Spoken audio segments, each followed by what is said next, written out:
Yo,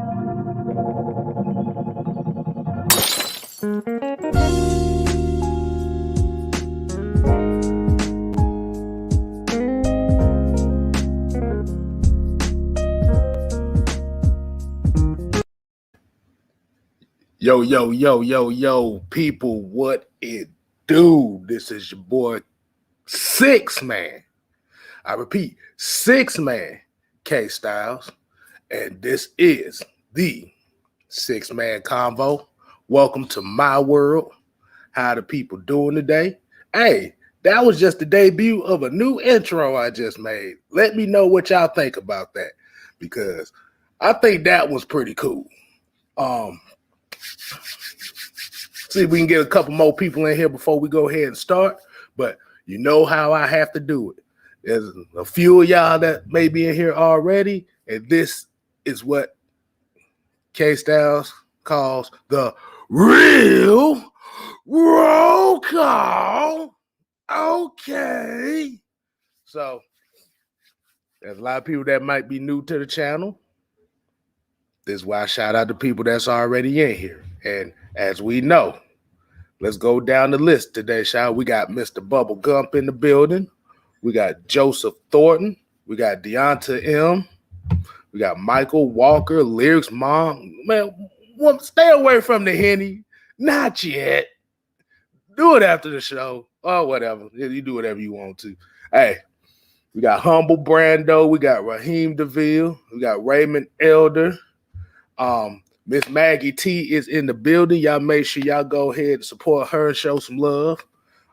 Asia Green in here. This is the other lady right here, the other lady of the AFN family. We got more of them, but YMOF Jamal. Hey, let's say, hey. Oh, man, Asia Green said she had suffered a concussion today. Oh, Lord. Girl, I hope you get well soon. Concussions ain't no joke. I know you know that now. But as we know today,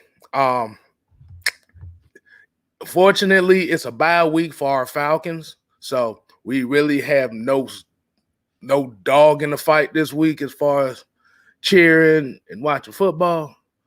But what I would say is we still going to give you what we got over here. So today's topic, as we're going to talk about today, is how do I grade the Falcons' performance of this season so far before this bye week? And before I do that, I'm going to go ahead and hit a couple comments. Right before I hit that, like I said, I want y'all to let me know what y'all grades for the Falcons so far. Might give them a A through F, well, however y'all want to do it. But like I said, I'm going to give y'all a couple minutes, give me your grades, and then we can go ahead and continue on with the show tonight. But while we doing that, I'm going to hit a couple comments for it. Lyrics mom talking about, she said, I'd rather lick the ground than watch the Eagles get murked by the Sucks. Oh, my God. Hey. But, like you said, this is any given Sunday. We never know. We don't know what the hell's going to happen. But right now, as we speak, going up against the Miami Heat in the preseason game, yeah, YMO Jamal, yeah, you already knew the deal. The real roll call. Hey, I appreciate the love, man. Hey, I like that that's catching on. I love how that's catching on. Let's see. Asia Gray says she passed out from lack of food. My sister hit my head on the chair. Oh, man, yeah. That's one of those things where, yeah, you have to definitely make sure you keep yourself hydrated and just take care of yourself. Make sure you got some food in your system. Like I said, stuff like that happen. Like I said, Miss Asia Green, Like I said, hopefully you get well soon. Gotta take a little bit of stress off yourself. Just make sure you relax, and you should be good. But yeah, I see a few grades here. We got Humble Brando said he gave him a C minus. We got Lyrics Mom C plus. Asia said B minus. Robert Bennett said C minus. We got Yusuke got B minus. Iron Mike got a solid C. YMO Jamal gave him a B minus. All right. Now, like I said, I definitely appreciate the grades. I mean, like I said, the grades are kind of in tune with what I was going to say. I'm going to give the Falcons a C. And like I said, and what a lot of people might not know, a C is good, but it means it needs improvement. Like I said, if we go down the games, the Philadelphia game was really a piss poor showing by everybody. Like you can kind of tell that Eagles game that they were treating it like a preseason game. So you didn't really see nothing and everybody struggled. So yeah, game by game, that was an F right there. That was unacceptable. Everybody played bad. Then you go to the Buccaneers game. Like I said, it started off a little such and such. Then it got rolling.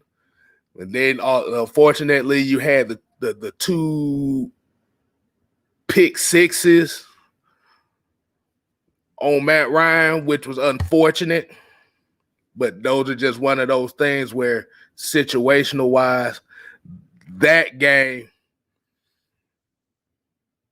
you throw a lot of lot of outs and quick hooks and stuff like that. The defense is going to be aggressive and they're going to take away your receivers in the quick passing game. Giants, yeah, that was a solid C game right there. Offense didn't play well at first. Defense held it down, such and such. Only gave up 17 points against the Giants. No, 14 points. My bad. I got the score wrong. But those final two drives kind of propelled that game to a C plus B minus because you got to see the defense for 60 minutes dominate. I ain't going to say dominate, but like I said, they got the job done. They gave up one touchdown. Then you go to the Redskins game.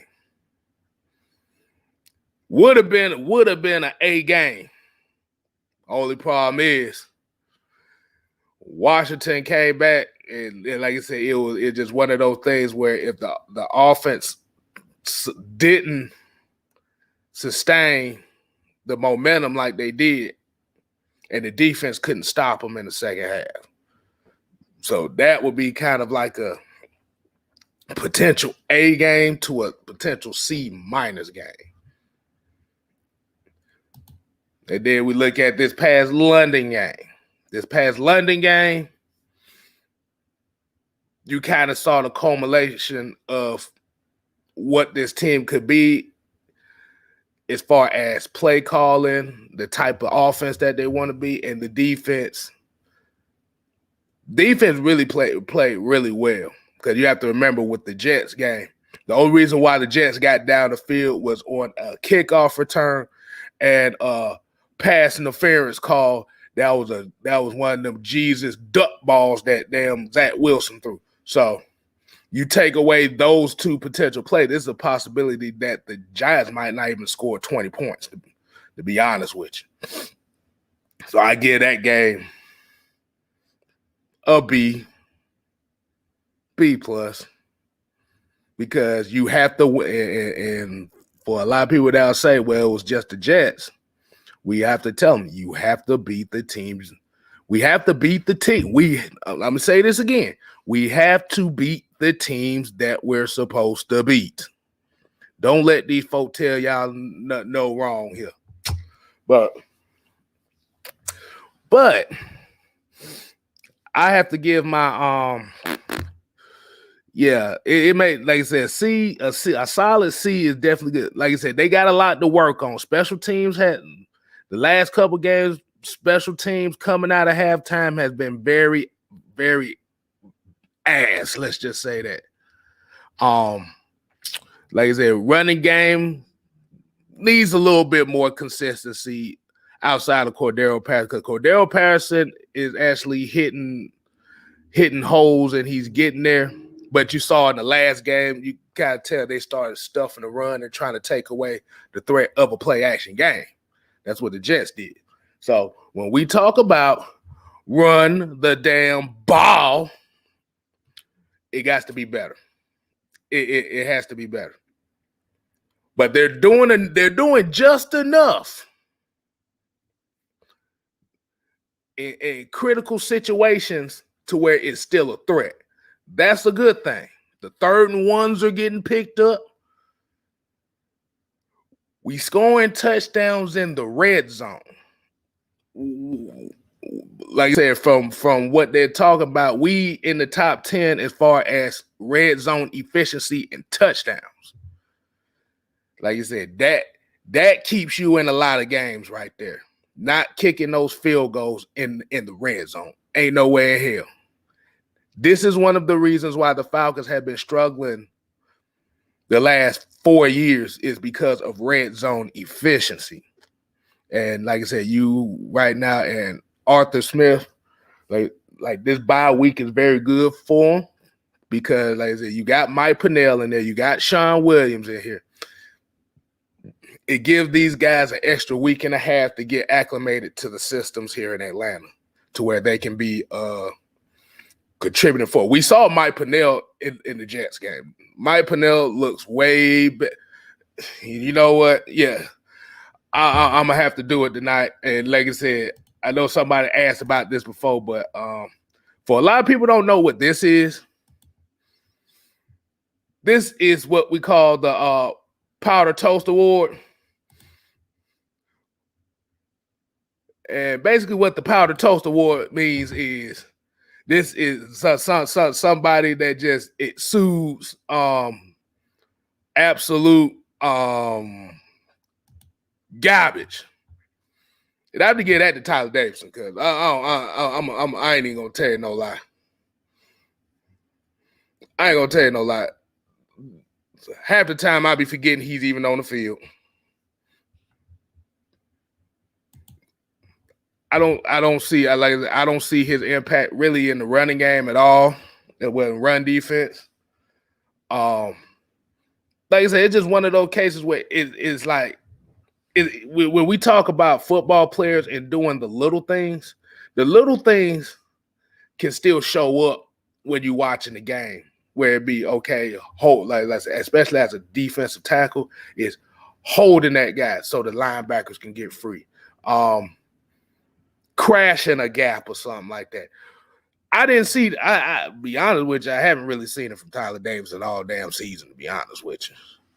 So, yeah. That's the damn Powder Toast Award. And like I said, I'm going to be doing that a lot more often. So trust me, you're gonna see that a lot more often.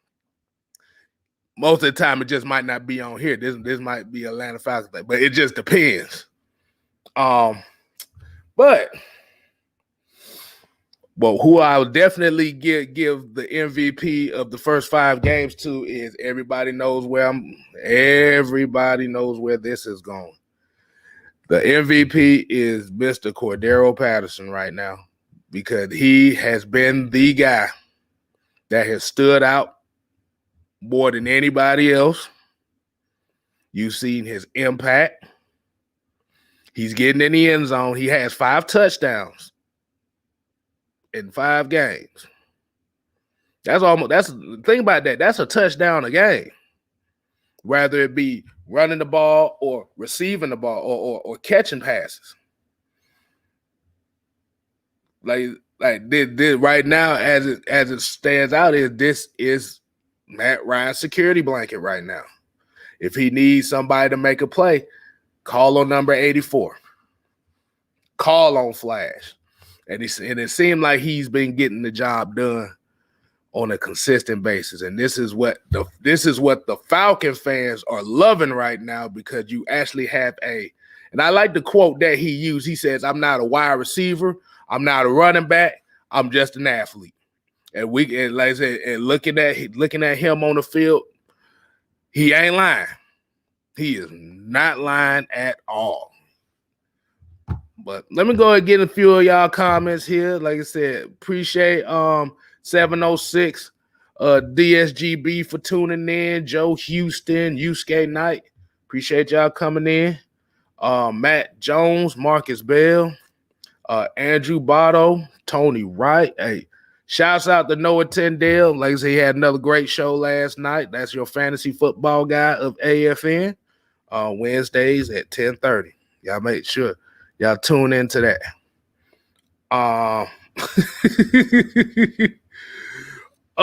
Let's see. Let's get into a couple more comments before I get to where I get. And Andrew Botto said, "I don't know why they're using Wayne Gallman more." You're gonna see a lot more Wayne Gallman. I'm gonna tell you that now. Remember, he still got to get acclimated. He still has to get acclimated to the terminology and the schemes and stuff, because you're not going to learn that shit in 2 weeks. I'm just going to tell you that now. 2-3 weeks. The bye week is actually going to be good for him, because we're going to have to use a 3-back system. And I like Wayne Gallman's burst too, because he's a north-south kind of guy as well. So like I said, don't be surprised. You're gonna see a lot. I believe you're gonna see a lot more Wayne Gallman in his upcoming game next week against the Dolphins. Let's see.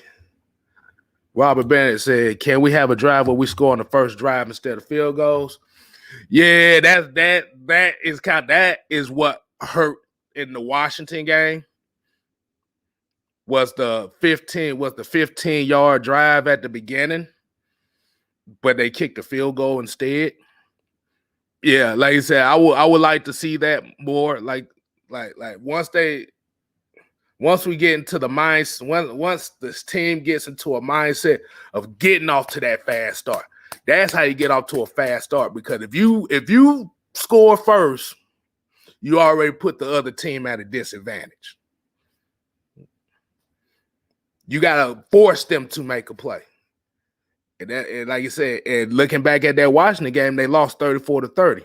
What would have happened? And this is a what-if scenario. What would have happened if they would have scored that touchdown in the opening drive instead of kicking that field goal?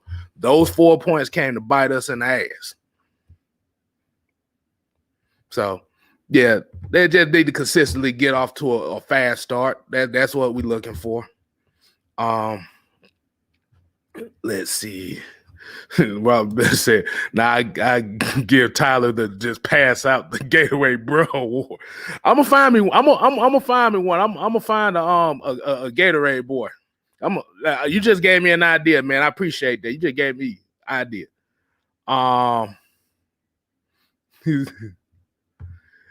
Oh yeah, no, I know it's not about fantasy anymore, but we still call you the fantasy football guy for a reason. So hey, you good." Tony Wright came here and said, "Who was the defensive tackle that we signed as free agent from Washington in 2018 that did absolutely nothing but collect checks?" Who was that defensive tackle? Damn sure wasn't me. Damn, I don't remember. That's how bad that was. I don't damn remember. I'm still damn waking up, y'all. I'm still waking up, man. Look, I'm gonna do some research on that. Let's see, Paul. I think Grady Jarrett has played phenomenal as usual. How do you feel about Fowler's play thus far? It's been a little inconsistent. He has games where he'll flash, like he flashes maybe a couple plays, but a good little, like it's like for a majority of the game, you don't really see too much. Like I said, you could see him crashing enough to where he's holding contained. That's a good thing. But as far as his play has kind of been inconsistent. You don't really see his name that much. And that goes with this whole Falcons pass rush as it is now. Like I said, Grady Jarrett is doing what he do. That's why we can't be surprised. Grady doing what Grady does. I just need these defenders when they get to the quarterback, they have to consistently bring the quarterback down. And don't let him get out of tackles and potential sacks and make plays downfield. That's another thing they're going to have to work on. Let's see. Ghost Peppers, what's going on, man? Paul Guru said we look better against other teams, but I don't see us making any postseason noise if we don't get better in the trenches. And that's the main. That, like I said, that's going to be the key factor for this team is the offensive line is playing much better as far as keeping Matt Ryan protected. They're doing a little bit better in the running game. Because what we're seeing now too is teams are, like you said, when they come to Falcons running the ball, teams are overloading the line, so they're not going to let that running game get off. That get off. But yeah, I'm glad you said that because a lot of people don't talk about how important the trenches are. Like I said, you can have all the skilled players you want, boy, but if your trenches can't hold up on both sides of the ball, your team ain't worth a damn.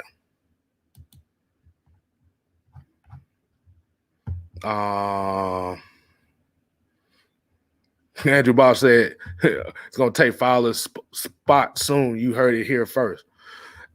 Hey, I'm not going to be surprised. That's my guy right there. That's been my guy since the draft. Antetokounmpo, Ogundeji. That's been my guy.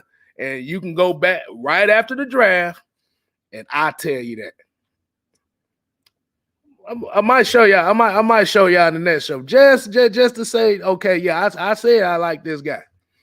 But he's still gonna need a little bit more seasoning on that on that dish. But I like what I see from him. But we still have to have consistency. Jonathan Bell came in here, said our rookies stepped up this last game on both sides. Great win to build on for sure. Yeah, yes. Like I said, if this is one of those quote unquote games that we supposed to win that nobody gives us a chance on, yeah, this is where you get all that rust and get all that gunk off yourself and just be loose and be ready to fight and play. But yeah, the rookies definitely stepped up and I agree. And I agree with Fred Butts here. Fred Butts basically said that this could potentially be a turning point.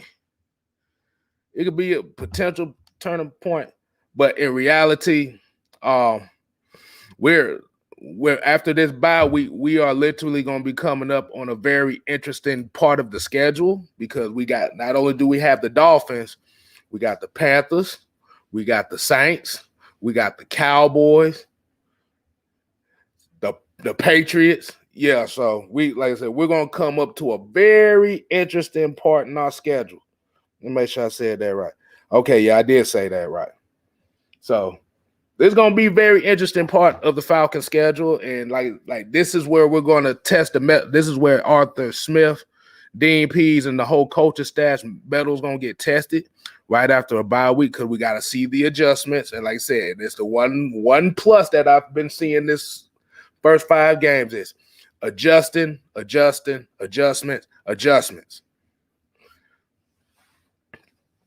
So it's going to be a very interesting part that we're going to go into. We just have to take it one game at a time and take care of the guy we are playing.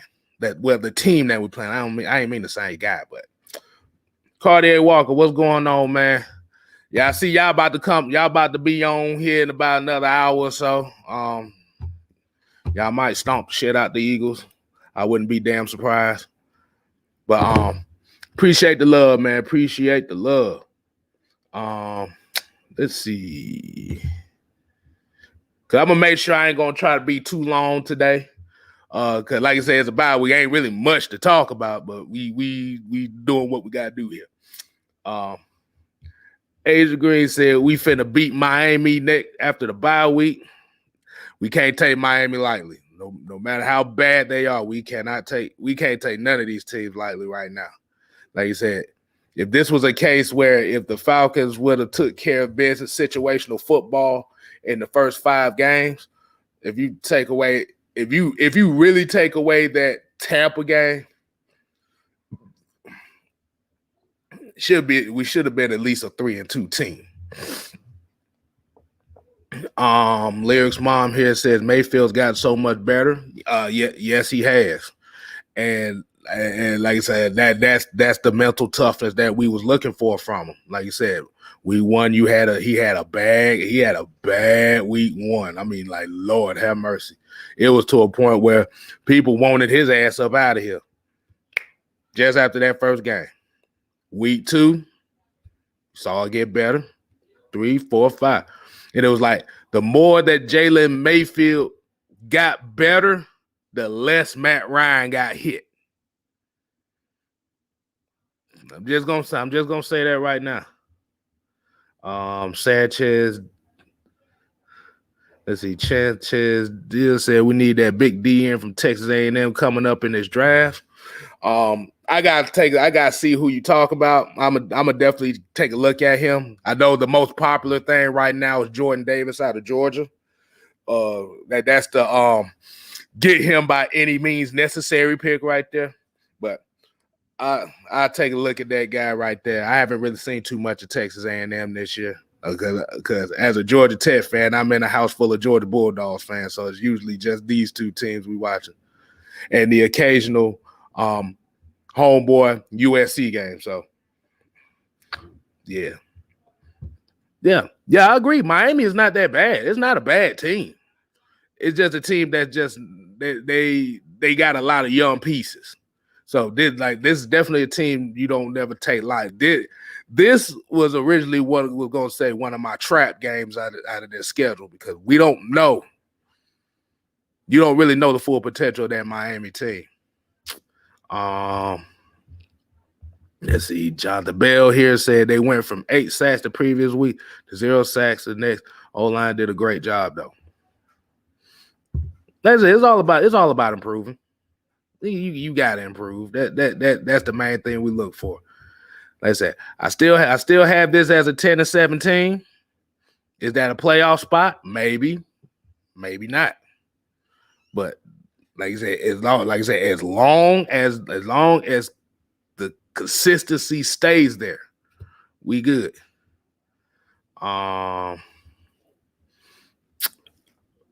Let's see. We got a couple. We just need to get. Yep, Naheem Freeman came with that one. Yep, definitely. I definitely agree with that. We got to get more of that pressure. We got to apply that pressure.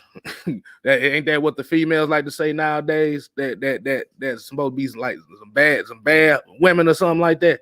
Apply that pressure, and the only way we're gonna do it. Don't mind me, y'all. Don't mind me, y'all. I'm just sitting here scrolling a little bit.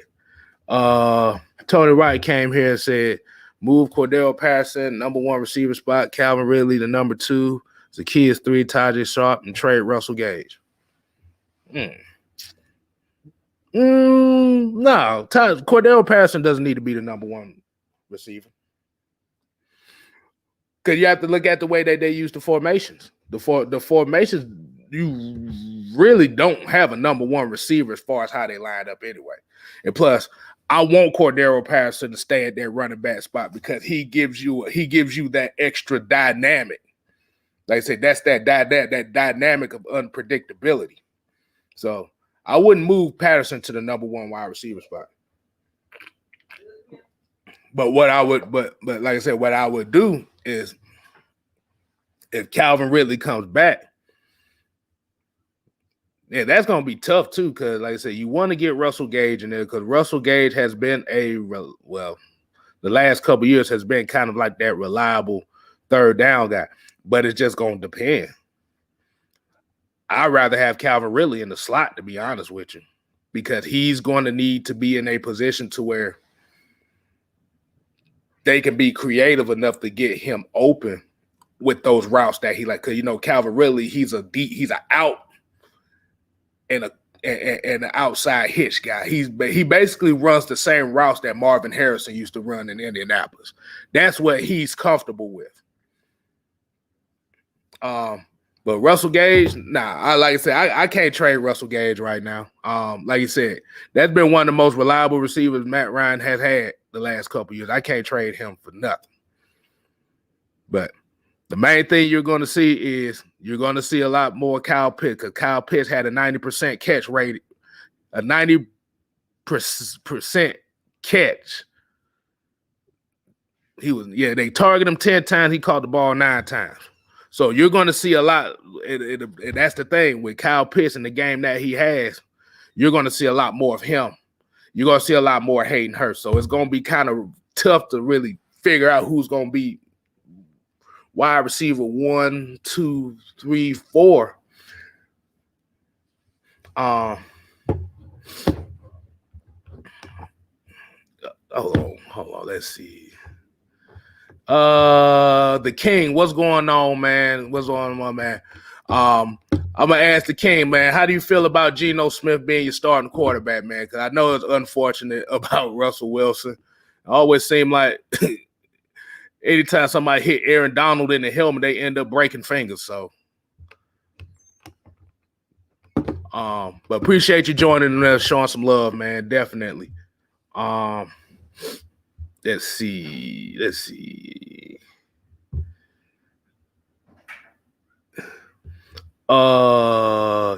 Catch radius and catch percentage. Yeah, the catch radius is there.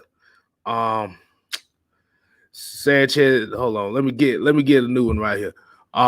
Ridley Gage can only make the offense better. I want them back, more targets for Matt Ryan, the better. I mean, the only issue is you're going to have too many targets. That's too many targets, because you have to look at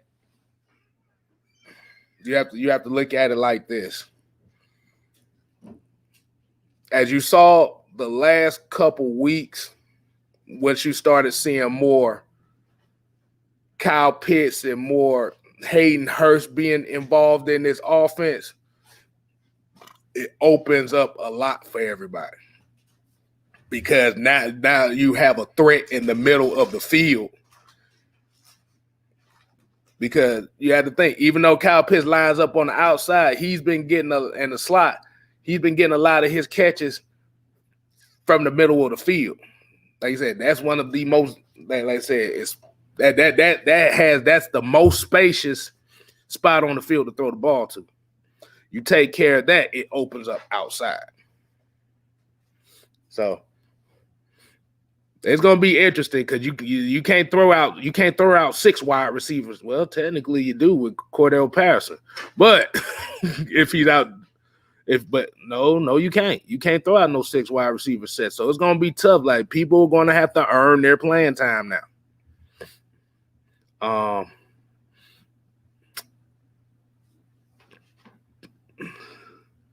Like I said, says he's a weak link. I wouldn't say so much he's a weak link. Like I said, he right now he has the same thing as Calvin Ridley right now. He's a wide receiver. Gage is a wide receiver that's really not built for this type of offense, because let's rewind back here, and I'm glad Cordero Walker's in here because he's a Tampa fan. So let's rewind this back. And if Cordero is still in here, I want you to explain in the chat about the essence of Dirk Cutter. If he's still in here. The essence of Dirk Cutter. And the way that his offenses are ran is it's a lot of verticals. It's a lot of spreading the ball out. Verticals go downfield 10, 15 times, 10, 15 yards on average. So that's why like guys like Gage and Ridley were able to be successful, was because you're running verticals. You run a lot of vertical routes. See, this offense is different because you're not running as many of the vertical routes. I mean, you're running deep post routes, but you're not really seeing too many of those deep go routes and stuff like that. They want to work the clock. They want the slants. They want to run the 5-yard hooks, the X routes and stuff like that. So it just, like I said, it's just about, can they adjust to this offensive play style and can they make an impact?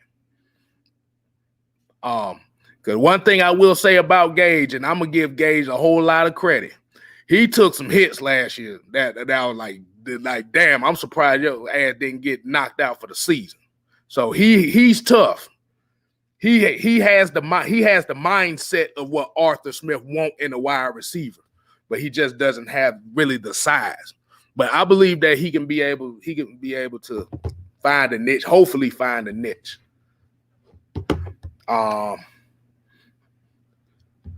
So like I said, a lot of people, like I said, you might have some people that might not like the receivers we got right now. And like you said, Julio Jones opened up a lot for everybody.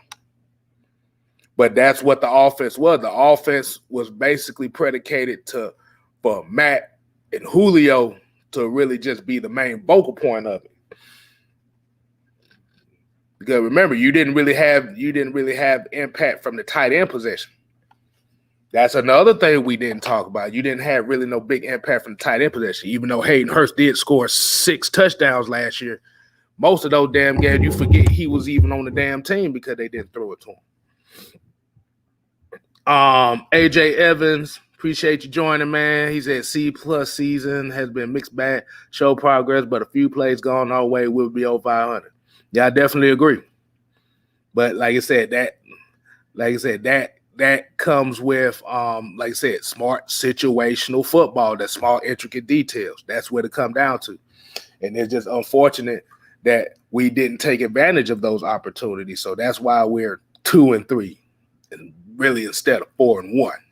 But we can say if fans are busts about it. But at the 2-3 mark, like I said, this is where character's going to come in and what you're going to do the next 4 games. How you going to play these next 4 games? Are you going to take care of all that stuff? Because if you do, you're going to be good.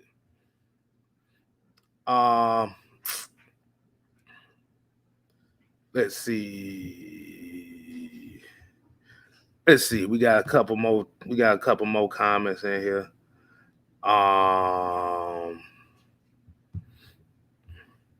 Sanchez Deal said Harmon and the other safety needs to get bumped down in the depth chart. We're talking about Eric Harris. I don't know. Well, like I said, we don't know yet. Like I said, the only knock on Harrison, Deron Harmon this year so far has been dropped interceptions. Like they've been dropping everything that touches their hands so far. But the one thing I will give those two credit for is they haven't given up nothing deep. As the safeties, they had, like I said, they've pretty much relatively contained everything in front of them, which is what you want your safeties to do. But like I said, you're going to see a lot more Jalen Hawkins and Richie Grant from this point on too, because you want to get those guys as much experience as possible and let them get their feet wet and get all that stuff out.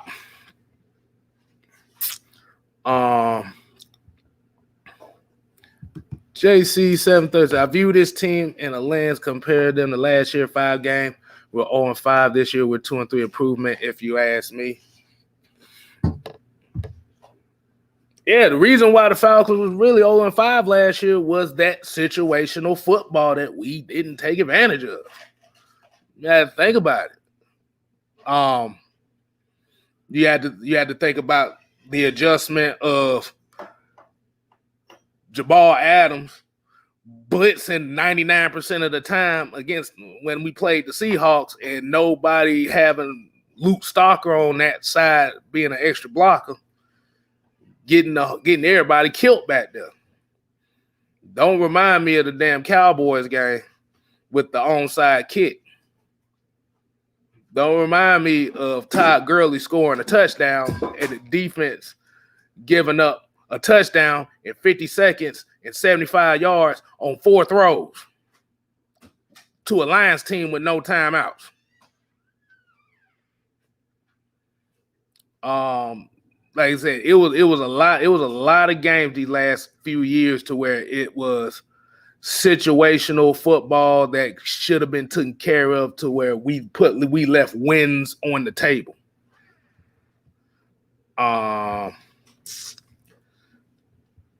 Ghost Peppers, appreciate the comment. And like I said, I want to tell everybody, like I said, y'all make sure if y'all haven't subscribed to 6-Man K Styles with 2 Z's, you see it down here on the ticker. Y'all make sure y'all go ahead and subscribe. Like I said, you don't have to ghost watch. I'm 9 away from 500, man. I want to get to that 500 before the cooler talk next week. I definitely appreciate that. And make sure you share this to all your people that, like I said, that might not be subscribed. They might want to subscribe after watching one of these shows. But I definitely appreciate everybody watching. I definitely appreciate everybody that subscribed. And I definitely appreciate the people leaving comments here. And even if you leave a comment on my videos and stuff, whether you agree or disagree, hey, that's fine. Like I said, there's a couple people in here. Like I said, we done had the conversations in the comment section. Like I said, it's just coming to that. Okay, I get what you're saying, and then you get what I'm saying, and that's what it's all about. It ain't about trying to be the number one right guy. Everybody has an opinion that is right. Everybody got the right intentions, but you got to come with the right energy. That's the main thing we say. But Ghost Peppers here said, Arthur Smith opened up his office. No doubt we'll see Hurst a lot more going forward. As for fumbling, I don't remember Hurst having that issue, so chances are we good. He's over it now. That Hayden Hurst fumble, I can tell you exactly what that was. Because he hadn't been getting the ball as much as he wanted to, as we wanted him to. That was him trying to make a play. And that's one of those cases where we say it's good to fight for extra yardage, but it's a catch-22 behind it. Like I said, that because if you notice, that's what a lot of players in the league now are doing is if they see somebody fighting for them extra yardage, they're going to gang up on. They got 3 guys that's always in them play. They got 2 to hold them up and 1 to come in and punch the ball out. Like I said, the Peanut Tillman school of punching balls. That's what a lot of these guys done went to now. I think Foyer had a master's degree in that because the way he be causing fumbles.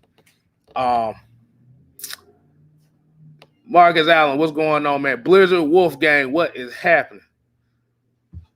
Yes, Chicago. Yeah, we gave up the TD, and we was up in that game as well too. But I think that Mitchell Trubisky 75-yard dash kind of when he was so wide open, he was surprised.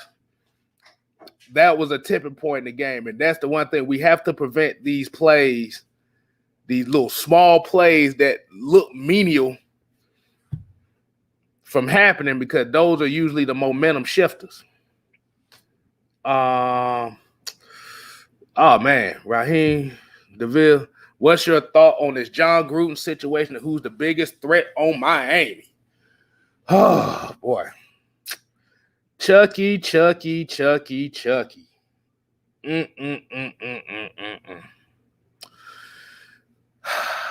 We have to remember what type of society we live in now. Ain't like that. Just because you deleted, just because they deleted emails, don't mean emails are deleted. Don't mean text messages are deleted. There's a certain cloud that these folks look for, that these folks have, that these governmental systems have, where you can delete everything you want to.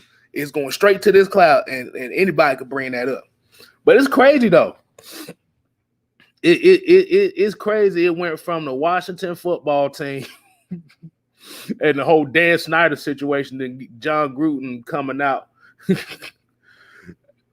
as the stuff that he said. Like, problem is, it's only like I said, this gonna open Pandora's box, because it might be just like I said with R. Kelly and his conviction. Somebody finna start snitching. Somebody finna start snitching to save their asses. I'm just gonna let you know now. But as you saw, Tampa Bay took him out of the Ring of Honor. Madden 2 and took his name out the game. They don't want nothing to do with him. I was about to say, he's screwed, bro. Dave Chappelle said it in his thing. You cannot talk about you, like I said, and this was the issue that I had about it, was the outrage of it only came when you had the homophobic slurs. Everything else, didn't nobody give a damn about that. But when them homophobic slurs was involved in that email, oh, you out of here. But like I said, we do not know what in the hell's gonna happen. We don't know who's involved in all this. Just don't know. The issue is going to be is who, how many, and how long. That's going to be the question you're going to ask about that situation. And Miami, who's the biggest threat to Miami? That's a very interesting question. They say eventually Tua is supposed to be coming back. I say Myles Gaskins. Like I said, he'd be somebody I have to definitely watch out for as the Falcons, because he's one of those guys where like he can do everything. Like I said, it's either between him or Jalen Waddle. It's gonna be one of those two. Those two guys that I definitely have to watch out for. Can the Falcons contain them? Yes, they can. But the thing about Miami is you don't want to give up the big play on. You don't want them getting that big play on. Smart Ryan, sit your ass down somewhere and talk about I wish Matt Ryan had a few racist emails out there. But get your ass up out of here with that shit. The thing is, we don't know though. That's the thing. We don't know. But I'm not putting that in the air. I'll be damned if I put that in the air. You Skate Knight said the Falcons can only get better from this point on. That's all we ask for. Yeah, this dude got these folks got H-Dog laughing his ass off. I'm like, oh my goodness. Well, y'all ass is crazy. That ass is crazy. But shoot. I'm probably just gonna be on here for a few more minutes. Yeah, like I said, Q&A part. Y'all go ahead and ask y'all some questions. Let's see. But yeah, that John Gruden situation is and it's so ironic that I'm gonna tell you one thing about that situation. And it's so ironic that it happened that he coached a guy in Carl Nesbitt that came out the closet before season started. It is so ironic that happened. It's so ironic that John Gruden stuff came out like that.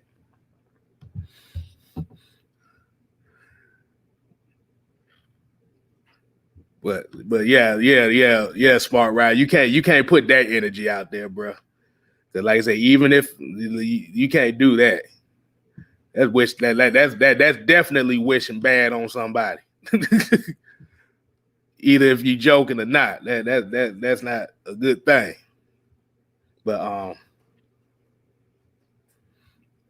Blizzard Wolfgang said, hopefully we climb past Miami. They might be wounded from the Bucks game. I don't give a damn if they wounded or not, bro. Falcons just need to take care of their damn business. On word on health of Kendall Sheffield or Marlon Davidson because we need them both. Kendall Sheffield was on special teams last week, so he's definitely they're going to work him in a little bit here at a time. Marlon Davidson, I haven't heard too much from him. I think he should be fine after the bye week.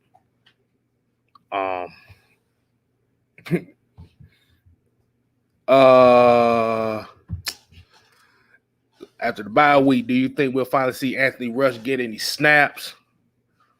That depends. That really depends. Because you got a lot of defensive line players that you still want to play. But it's damn good beer. My bad, y'all. Don't mind the noise in the background. Anime back there talking shit about my beer again. So but yeah. I think you will see Anthony Rush if it's desperate, if somebody else gets hurt. If somebody else gets hurt on that defense line, you might see Anthony Rush. I don't think they're gonna rush him out too soon anyway. BCJ said, "Who is Anthony Rush?" That's another defensive tackle. We got about 6'3", 350-pound guy. So he's another mountain that they acquired during the season. We got a couple guys that are space eaters, but it's just gonna, like I said, it's just gonna depend. I don't know how they're gonna do it because we haven't really seen much of John Kaminsky. So we don't know.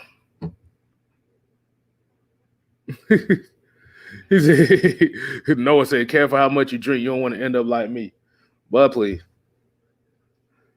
This probably the only one tonight. I can't go too ham. I gotta go work tomorrow. I can't go too ham. It ain't the weekend. I ain't gonna tell you that. Hey, Stout, I love your analysis. Keep it up. Go Falcons. Do you think Calvin really will be traded? Will Calvin really be traded? I don't think they will trade him because you still don't know what his full potential in his offense is. So I don't think they would trade him. You want to get as much as you can. You want to see what he can do. Now, if it's one of those cases where he come back the next couple games and he's not doing, I don't think they would trade him. I gotta look at the trade aspect numbers behind it, what the cap and dead hit's gonna be on that.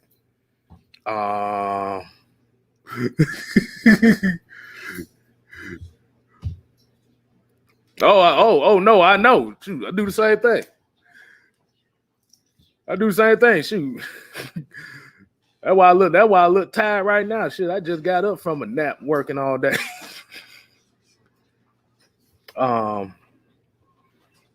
But like I said, I definitely appreciate y'all tuning in. Like I said, y'all make sure y'all continue to support 6-Man K-Styles. I'm trying to get to that 500 mark, as well as Atlanta Falcon Nation. Y'all make sure y'all continue to support 6-Man K-Styles on all platforms. I don't do Facebook. Like I said, me and Facebook got a beef going on right now. But I would, like I said, we'll definitely be on the lookout for Friday Night Madness tomorrow as Atlanta Falcon Nation. And like I said, y'all leave your comments and suggestions in the video about what y'all want to hear, what y'all want me to talk about as well. Because that's why we say here is we always get our material from y'all as well. Because this is y'all contribution to all of our channels over here at AFN is y'all.